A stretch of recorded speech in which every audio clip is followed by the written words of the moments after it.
अस्सलाम वालेकुम। आज का हमारा जो C++ का नेक्स्ट प्रोग्राम है ना, calculate roots of quadratic equation. इसके अंदर हम लोगों ने जो है वो क्वाड्रेटिक इक्वेशन के रूट्स जो है ना उनको कैलकुलेट करना है। ठीक है, आपको पता है क्वाड्रेटिक इक्वेशन कौन सी होती है जिसमें हम लोगों को x की पावर स्क्वायर में दी जाती है। ठीक है, उसके बाद x होता है, फिर समथिंग कांस्टेंट कोई चीज़ होती है साथ में, उसको हम लोग क्वाड्रेटिक इक्वेशन बोलते हैं मैथ्स में।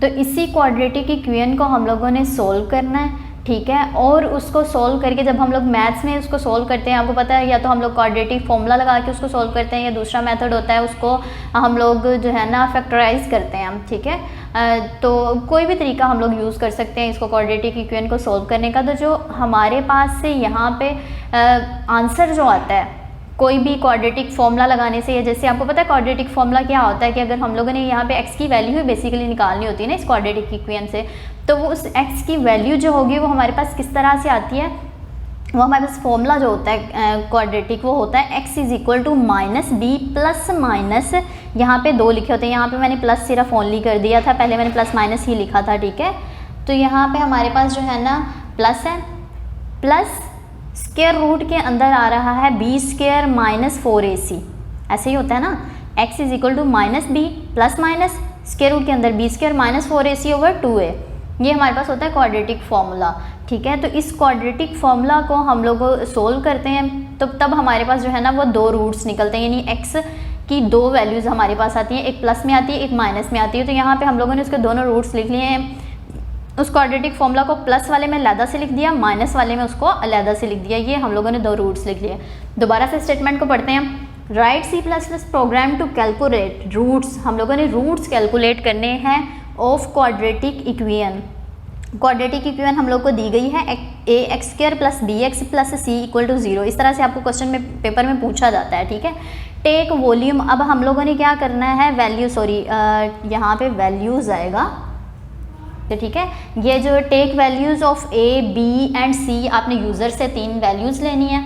किससे लेनी है आपने, a की वैल्यू, b की वैल्यू और c की वैल्यू, इन तीनों इंटीजर्स की वैल्यूज़ जो हैं आपने किससे लेनी, यूज़र से लेनी है। ये कुछ ना कुछ इंटीजर्स होते हैं ना, just like 3x square plus 2x plus something 4 ले लो, 5 ले लो, कोई भी कांस्टेंट ले लो। ठीक है, तो ये a b और c ये तीनों क्या है, इंटीजर्स होते हैं, कोई वैल्यूज़ होती हैं जो x स्क्वायर और x के साथ मल्टीप्लाई हो रही होती हैं। यहाँ पे उसने कहा वो वैल्यूज़ तीनों हमने a b और c की किससे लेनी है, यूज़र से लेनी है। ठीक है, और कैलकुलेट करने हैं क्या, रूट्स कैलकुलेट करने हैं। वो रूट्स आपको दिए गए हैं, ये एक x1 में हमने उसको कह दिया जिसकी वैल्यू प्लस में आएगी। ठीक है, और एक x2 में कह दिया जिसकी वैल्यू हमारे पास जो है वो माइनस में आएगी। ठीक है, तो देखें यहाँ पे हम लोगों ने क्या किया, नंबर इंक्लूड, आपको पता है हम सबसे पहले हेडर फाइल्स लिखते हैं, जो भी आपको हेडर फाइल्स आती हैं आपने तमाम लिख देनी है, क्योंकि उनको नहीं लिखोगे आप और अंदर आपने यूज़ की होंगी तो मसला होगा। ठीक है, और अगर आपने ऊपर जो है वो यूज़ कर दी है, अंदर नहीं भी यूज़ हुई तो कोई इतना इशू नहीं होता। ओके, तो अब देखें अगर आप लोग हेडर फाइल्स वगैरह ये चीज़ें क्या होती हैं आपको नहीं पता, तो आप मेरी C++ के ऊपर जो मैंने सबसे पहला लेक्चर बनाया हुआ है ना, आप काइंडली उसको जाके देखें। आप इसको सीक्वेंस से एक लेक्चर लें तो आपको इंशाल्लाह जो है ना ये इन चीज़ों का पता चल जाएगा, ये चीज़ें होती क्या है। मैं जो है लास्ट पे एंड स्क्रीन में आपको दे भी दूँगी कि जब हमारी वीडियो क्विट होगी बिल्कुल लास्ट पे जाके ना, मैं आपको यहाँ पे जो है वो शो हो रहा होगा, प्लेलिस्ट शो हो रही होगी बिल्कुल लास्ट पे, जब ये वीडियो मेरी क्विट होगी वहाँ पे, यहाँ पे आपको प्लेलिस्ट शो हो रही होगी, और इस साइड पे यहाँ पे करके ना आपको वीडियो में यहाँ पे करके आपको जो वो वाली वीडियो का लिंक मैं दे दूँगी, जो वैसे डिस्क्रिप्शन बॉक्स में भी आपको वीडियो का लिंक मिल जाएगा, और यहाँ पे भी मैं आपको दे दूँगी कि आप उस वीडियो को क्लिक करोगे तो आपको इन सब की इन्फॉर्मेशन जो है वहाँ पर उस वीडियो में मिल जाएगी। ओके जी, तो हम हेडर फाइल्स की बात कर रहे थे। हेडर फाइल्स जो हैं हमारे पास iostream, ठीक है, iostream .h लगा लो या सिर्फ iostream रहने दो। .h का मतलब ये होता है कि आप इसके साथ एक्सटेंशन लगा रहे हो, यानी बहुत से मैथ के टूल्स आप अगर ज़्यादा यूज़ करना चाहते हो तो आप डॉट लगा लो, .h लगा लो साथ में। iostream की ज़्यादा से ज़्यादा आप टूल्स या हेडर फाइल्स यूज़ करना चाहते हो तो आप इसके साथ भी .h लगा लो, कोई इशू नहीं होता। आप खाली iostream लिख दो या iostream .h लिख दो, math.h लिख लो या cmath लिख लो या cmath.h लिख लो, इसको भी जैसे मर्जी आप लिख लें, इससे भी कोई इशू नहीं होता। ठीक है, उसके बाद है यूजिंग नेम स्पेस stg। हम लोगों ने क्या करना होता है, हेडर फाइल्स लगाने के बाद ये एक स्टेटमेंट लिखनी होती है यूजिंग नेम स्पेस एसटीडी, कि हम लोग नीचे जितनी भी चीज़ें यूज़ करेंगे सब नेम्स के दरमियान में हम लोग स्पेसिस देंगे। उसके बाद हमारा जो मेन काम है वो शुरू होना है, तो उसको हम लिखते हैं इंट मेन, और ये जो है खाली ब्रैकेट्स लगा देते हैं कि हमने सारा जो है आगे जाके लिखना है, ठीक है। ये मेन काम शुरू हो गया। यहाँ पे आप इंट मेन भी लिख सकते हो, वॉइड मेन भी लिख सकते हो। ये भी सारी एक्सप्लेनेशन मैंने वहाँ पे उस वीडियो में आपको डिटेल से जो है ना हर चीज़ समझाई हुई है। उसके बाद हम लोग क्या करते हैं, यहाँ से मेन हमारा फंक्शन जब शुरू हो गया तो हम लोग इसको स्टार्ट कर देते हैं हमारे फंक्शन को। तो उसको स्टार्ट करने के लिए हम लोगों को ये एक ब्रैकेट लगानी पड़ती है, ठीक है। तो यहाँ पे देखें, उसके बाद हम लोगों ने, मैंने आपको कहा ये हमारे पास जो एक्स स्क्वायर के साथ मल्टीप्लाई हो रहा है, ये एक्स के साथ मल्टीप्लाई हो रहा है, ये इंटीजर्स होते हैं। तो हम लोगों के पास यहाँ पे क्या होगा, इंट ए बी और सी। ये x की वैल्यू जो है और यानी x की जो वैल्यूज़ हैं वो हमें नहीं पता कि इंटीजर्स हैं ये क्या हैं, क्योंकि हमारे पास ये x y z ये इस तरह से ही दी जाती है, q दे दिया जाता है, p दे दिया जाता है, ठीक है। इस तरह से ये दी जाती हैं। हम लोगों को ये इंटीजर्स नहीं होते, हमें नहीं पता वो क्या वैल्यू होती है, ठीक है। तो इसलिए हमने उसको फ्लोट में लिख दिया x1 x2, ठीक है। ये x2 है, ये x2 है, ठीक है, x2। और साथ में हमारे पास क्या आ जाएगा, डिस्क। डिस्क क्या होता है, डिस्क्रिमिनेंट को शॉर्ट फॉर्म में हम लोगों ने डिस्क लिखा हुआ है यहाँ पे। डिस्क्रिमिनेंट होता है ये स्क्वायर रूट के अंदर वाली सारी चीज़ को डिस्क्रिमिनेंट बोलते हैं। बी स्क्वायर माइनस 4ac इसको बोलते हैं डिस्क्रिमिनेंट, ओके। तो अच्छा, ये जो मैंने सारे का सारा लिखा हुआ है ना यहाँ पे, इसी को आप ये दोनों लाइंस को आप इस तरह से भी लिख सकते हो, फ्लोट ABC x1 x2 और डिस्क, सारे का सारा फ्लोट में लिख दो, क्योंकि फ्लोट के अंदर ही इंटीजर भी मौजूद होता है। तो आपने इनको अलग से इंटीजर शो करवाना है ABC को, आपकी मर्जी है, इनको फ्लोट में करवाना है, आपकी मर्जी है, ठीक है। और अगर फ्लोट के अंदर ही सारा कुछ लिखना चाहते हो तब भी आपकी मर्जी है, लेकिन इंट के अंदर आप इनको नहीं लिख सकते हो। यानी आप चाहो ना कि इंट के अंदर ही ABC x1 x2 डिस्क सब कुछ लिख दो, तो वो मुमकिन नहीं है, वैसे ऐसे नहीं हो सकता, ठीक है। फ्लोट के अंदर ऐसा हो सकता है कि आप सारे के सारे लिख दो, क्योंकि फ्लोट के अंदर इंट पाया जाता है, इंट के अंदर फ्लोट नहीं पाया जाता, ठीक है।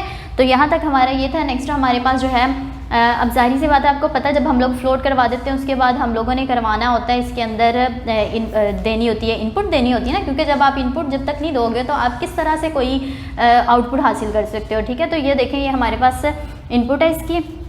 उसके लिए हम लोग, आपको पता है इनपुट के लिए क्या करते हैं, जब हम लोग जो है वो फ्लोट या डिक्लेयर करवा लेते हैं, जितने भी वेरिएबल्स हमने यूज़ करने होते हैं, वेरिएबल्स क्या होते हैं यहाँ पे क्वेश्चन के अंदर देखें, हम लोगों ने a x b x और c ये 5 चीज़ें यूज़ की हुई हैं, a x, ठीक है। यहाँ पे मतलब इसकी 2 रूट्स आएंगे ना, x1 और x2, ठीक है, रूट्स निकालने हैं हम लोगों ने। तो x1 और x2 2 ये यूज़ हो गए, a b और c, ठीक है। कितने हो गए, 5 यूज़ हो गए ना। तो हम और साथ में हम लोग डिस्क भी कह रहे हैं, क्योंकि हम लोग इसको सारे को डिस्क्रिमिनेंट के नाम से शो कर रहे हैं, वरना हर जगह पे आपको बार बार जहाँ पे हम लोग डिस्क लिख रहे हैं वहाँ पे ये इतनी लंबी वैल्यू लिखनी पड़नी थी, b स्क्वायर माइनस 4ac यहाँ पे कंप्लीट लिखनी पड़नी थी। तो वो इतना लंबा चौड़ा लिखने की बजाय हम लोगों ने इसको एक नाम दे दिया डिस्क का, क्योंकि मैथ में इसको डिस्क्रिमिनेंट बोलते हैं, तो हमने उसको डिस्क का नाम दे दिया, तो यहाँ पे कोई इशू नहीं है, ठीक है। तो हम लोगों ने ये जब डिक्लेयर करवा दिया सारी वेरिएबल्स के क्वेश्चन में हम लोगों को कौन कौन सी चीज़ें दी गई थी वो सारी यहाँ पे हम लोगों ने सबसे पहले डिक्लेयर करवानी होती। जब वो हो गई हमारी, तो नेक्स्ट देखिए हम लोगों ने क्या किया यहाँ पे। इसके बाद ये देखें, यहाँ पे हमारे पास है सी आउट के अंदर हम लोग करेंगे एंटर द वैल्यूज़ ऑफ, किस किस की वैल्यूज़ हम लोग को दी गई हैं। उसने कहा था आपने यूज़र से लेनी है ए बी और सी की वैल्यूज़, तो हम लोगों ने लिख दिया enter the values of A B C. जो हम लोग यूज़र से लेने के लिए हम लोगों को कहा गया होता है ना, वो चीज़ें हम लोग यहाँ पे डिक्लेयर करवाते हैं, यहाँ पे इनपुट में देते हैं A B C, enter the values of A B C, वो हम लोग एंटर करवाते हैं। उसके बाद हमने एंडल कर दिया सी इन, यानी इनपुट करवा रहे हैं, तो ए बी और सी आ गया। उसके बाद देखें डिस्क्रिमिनेंट है, तो डिस्क्रिमिनेंट के अंदर आपको मैंने अभी बताया डिस्क्रिमिनेंट हमारे पास क्या होता है, वो इस फॉर्मूला के अंदर, ये स्क्वायर रूट के अंदर जो चीज़ होती है उसको कहते हैं discriminant, B square minus 4ac, इसी को बोलते हैं ना बी स्क्वायर माइनस 4ac को, ठीक है। तो यहाँ पे देखें आप, तो बी स्क्वायर माइनस 4ac को उसने यहाँ पे इस तरह से लिखा हुआ है। बी स्क्वायर आपको पता है, या तो आप क्या करो यहाँ पे स्क्वायर रूट ऑफ, जैसे इसको लिखा हुआ ना स्क्वायर रूट, और उसके अंदर लिख दो B, square root of B, ठीक है। या तो यूँ लिख दो, या फिर क्या करो पावर की शक्ल में लिखना है, तो आप ऐसे लिख दो पावर इंटू बी कोमा 2, ठीक है। बी स्क्वायर है ना, इस वजह से यहाँ पे 2 आ गया। अगर बी क्यूब होता तो यहाँ पे 3 आ जाना था, पी और डब्ल्यू पावर को शो कर रहा है यहाँ पे। इसको करने का एक और तरीका भी था हमारे पास कि हम क्या करते हैं, बी स्टार बी लिख देते हैं, यानी बी मल्टीप्लाई बाय बी। आपको पता है सी यहाँ पे सी प्लस प्लस जो हम कर रहे हैं इसके अंदर हम लोग मल्टीप्लाई को मल्टीप्लाई से नहीं शो करवाते, बल्कि किससे करवाते हैं, स्टार से करवाते हैं, ठीक है। तो यहाँ पे हमने क्या किया है, आपके पास कोई भी ऑप्शन है, आप किसी भी तरह से उसको मल्टीप्लिकेशन को यानी स्क्वायर को शो कर सकते हो, या पावर में कर लो या स्क्वायर रूट में कर लो, या आपके पास दूसरा ऑप्शन है कि b मल्टीप्लाई बाई b कर लें, ठीक है। तो उसके बाद हमारे पास था b स्क्वायर, ये हो गया माइनस 4ac, 4a और c तीनों क्या कर रहे हैं, आपस में मल्टीप्लाई हो रहे हैं, तो 4 स्टार a, ठीक है, a और उसके बाद ये स्टार लगाया और c, ठीक है, 4a और c, 4 और a के दरमियान में भी स्टार है, a और c के दरमियान में भी स्टार है, क्यों, क्योंकि 4a और c ये तीनों आपस में क्या हो रहे थे, मल्टीप्लाई हो रहे थे। उसके बाद हम लोगों ने लगा दिया टर्मिनेटर साइन। आपको पता है जब भी हम कोई वैल्यू लिखते हैं, कोई फॉर्मूला लगाते हैं, तो उसके आगे हम क्या लगाते हैं, टर्मिनेटर साइन लगाते हैं, ठीक है। तो जब हमने टर्मिनेटर साइन लगा दिया, उसके बाद देखिए नेक्स्ट हमारे पास है डिस्क। ये जब डिस्क का लग गया, उसके बाद हमारे पास है, हम लोगों ने निकालने हैं रूट्स का बताना है कि रूट्स जो हैं उनको कैलकुलेट करना है, x1 को और x2 को। तो जाहिर सी बात है इन दोनों के फॉर्मूलाज पता होंगे तो हम इनको कैलकुलेट कर सकते हैं ना, ठीक है। तो हम लोग इनको कैलकुलेट करते हैं x1 की वैल्यू को। तो x1 is equal to -b, ठीक है, प्लस स्क्वायर रूट के अंदर है b square minus 4ac over 2a। तो देखें यहाँ पे -b, ठीक है, -b, ये देखें -b प्लस ये सारे का स्क्वायर रूट आ गया। तो मैंने स्क्वायर रूट लिख दिया, किसका, अंदर क्या है सारे का सारा, उसको हम डिस्क्रिमिनेंट बोल रहे हैं ना, तो स्क्वायर रूट ऑफ डिस्क लिख दिया। ये आपकी मर्जी है, ठीक है, क्योंकि आप अगर वहाँ पे शुरू में डिस्क डिक्लेयर ना करवाते ना, यहाँ पे हम लोग अगर इसको डिस्क डिक्लेयर ना करवाते तो हमें यहाँ पे फॉर्मूला कंप्लीट लिखना पड़ना था, वो सारे का सारा, तो वो काफ़ी लंबा हो जाना था। बस उससे बचने के लिए हम लोगों ने यहाँ पे डिस्क लिखा हुआ है, ओके, और कोई इतना इसका है नहीं था। उसके बाद हम लोगों ने क्या लिख दिया, स्क्वायर रूट था किसका, डिस्क का स्क्वायर रूट था, तो हम लोगों ने लिख दिया स्क्वायर रूट डिस्क।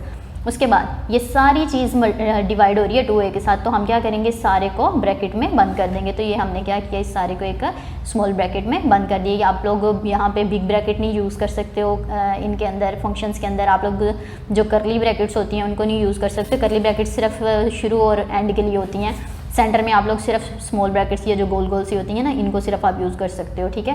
उसके बाद हमने क्या किया, इस सारे को हम लोगों ने 2a पे डिवाइड करना था, तो 2 और a आपस में मल्टीप्लाई हो रहे थे, इसलिए इनके दरमियान में स्टार लग गया।